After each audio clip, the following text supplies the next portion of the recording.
I love Anna Kendrick, but I've already seen her do everything. I've seen all of her stuff. I just want to see more. Hmm. You know what I want to see? I want to see an Anna Kendrick movie where she plays a serious role as a doctor on a spaceship or something. You know? Oh, you are not gonna believe this.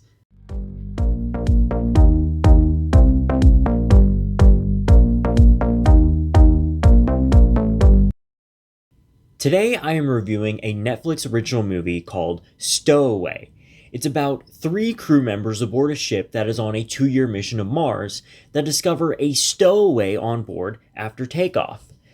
They encounter some problems along the way and have to deal with the fallout of having a fourth person on board a ship designed for two and modified for three. Alex and I tore this movie apart and found many problems. The mission was basically doomed to fail from the very beginning.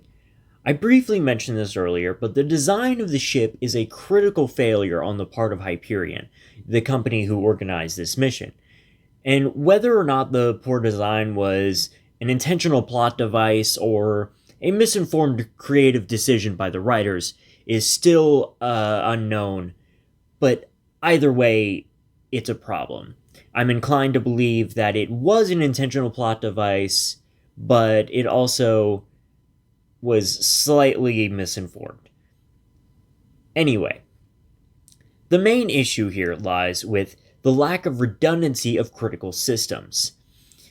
There's a device on the ship, and it's a major plot point. This device, it's like a carbon dioxide scrubber. So it filters out the carbon dioxide from the air so that, you know, you breathe oxygen instead of dying. Without this extremely important carbon dioxide scrubber, the crew on board the ship will asphyxiate due to lack of oxygen because, they breathe out toxic air. And there's only one of these devices, okay? There's only one of them, you know? And you think that something that critically important would be double, if not triple redundant on this ship. But no, there's only one of them. Okay, so we're moving on. We get it. There's only one. So, of course, Murphy's Law takes place, right? Murphy's Law takes over. And everything that could go wrong does go wrong. The titular stowaway is trapped, unconscious, in the same compartment as the extremely important carbon dioxide scrubber. After the mission commander opens up the panel to investigate a pool of blood, he falls out and damages the device. This happens in the first 12 hours of the trip. Throughout the movie, we are not given any explanation as to why or how this man got stuck in that compartment. They even ask him what's the last thing he remembers, and he just says, "Oh, I was working, and then now I'm here." That doesn't help us out at all. Like, it doesn't. The entire plot of the movie revolves around this man getting stuck in this compartment, and we are not provided any explanation as to how or why he got there. And that's a problem. Anyway, moving on, everyone gets patched up. The commander broke her arm because he, fell on her. And then he was obviously stabbed or something. I don't know. He got stitched up though. He was bleeding pretty bad. So everyone gets patched up, and then they deploy some emergency oxygen canisters while they work the problem. So while they're doing that, they find out that the carbon dioxide scrubber is damaged beyond repair, apparently. And mission control tells them that they need to eject the stowaway or they will all die. Now, I don't believe for 1 second that the scrubber is beyond repair. They show us that the ship is equipped with a 3D printer and that there's more than enough electronics on the ship that I believe that they can MacGyver something together to get it working again.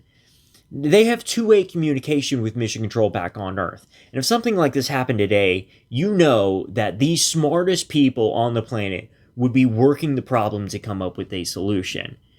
You know, they would have a scale model of the ship on Earth with everything, all the tools and materials that they have access to up there on the ship, and they would be working the problem and trying to figure out a way to create a functioning carbon dioxide scrubber again. But that's not what happens.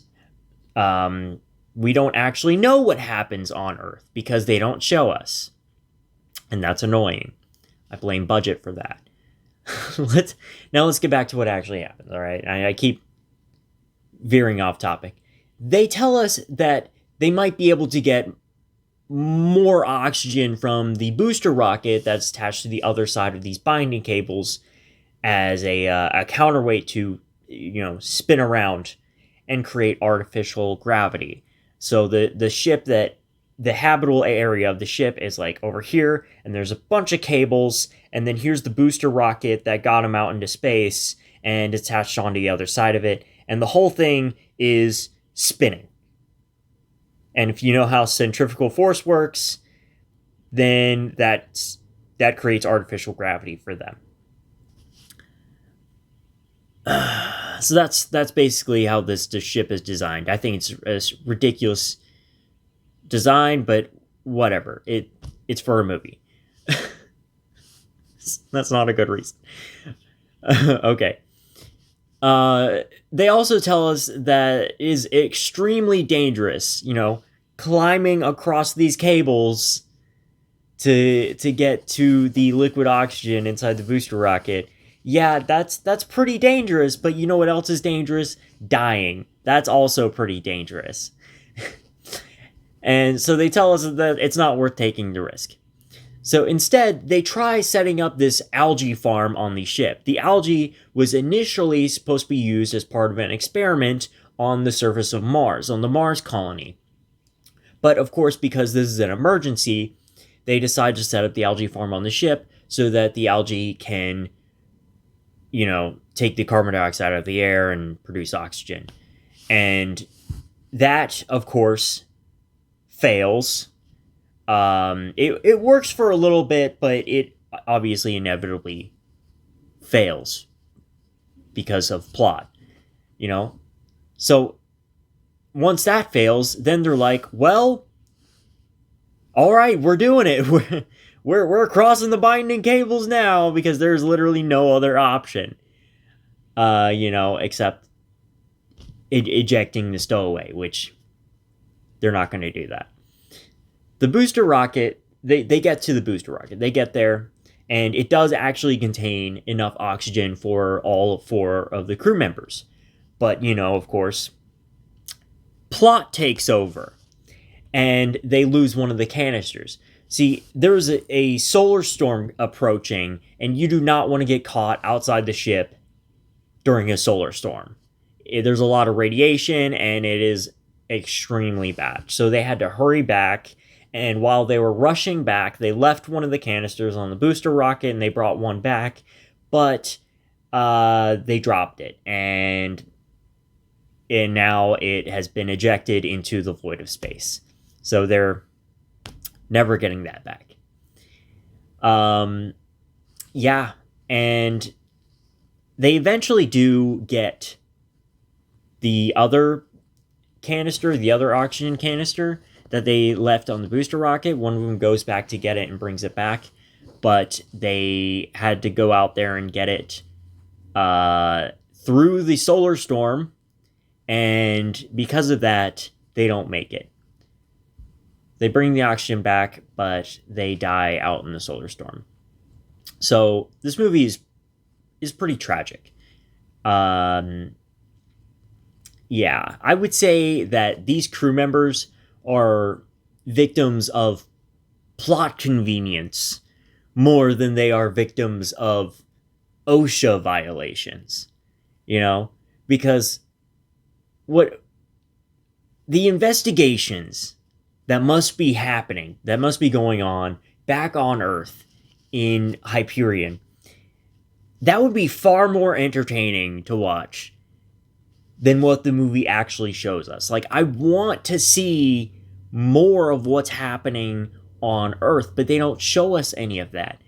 In fact, the conversations that we see between the commander and the mission control back on Earth, they're like muted out. So we can only hear what the commander's saying, but we don't really get to hear what mission control is saying at all. And we don't get to see mission control. We don't get to hear them. They're just an entity. A very unhelpful, useless entity. So the movie ends. And while it is bad, it's not all bad. Like, it's still a good movie. Like, you can tell that there was real talent working on this film. The cinematography is amazing. The actors are brilliant, and the CGI is flawless. By all accounts, Stowaway is a beautiful movie. It's entertaining, and it's well put together. But for a sci-fi tragedy, the real tragedy was plot convenience and poor writing. We rate this movie a 5 out of 10 because it is a perfect example of an average movie. It has a few problems, but it also does some things very well, and we can respect all the work that went into making it. If you've got a movie you want us to review, let us know. Leave a comment, reach out to us through social media, and if you're feeling really generous, check us out on Patreon where you can guarantee that we will review your movie. All the links can be found in the link tree in the description of this video, and don't forget to subscribe and hit that notification bell, and we will see you the next time the credits roll.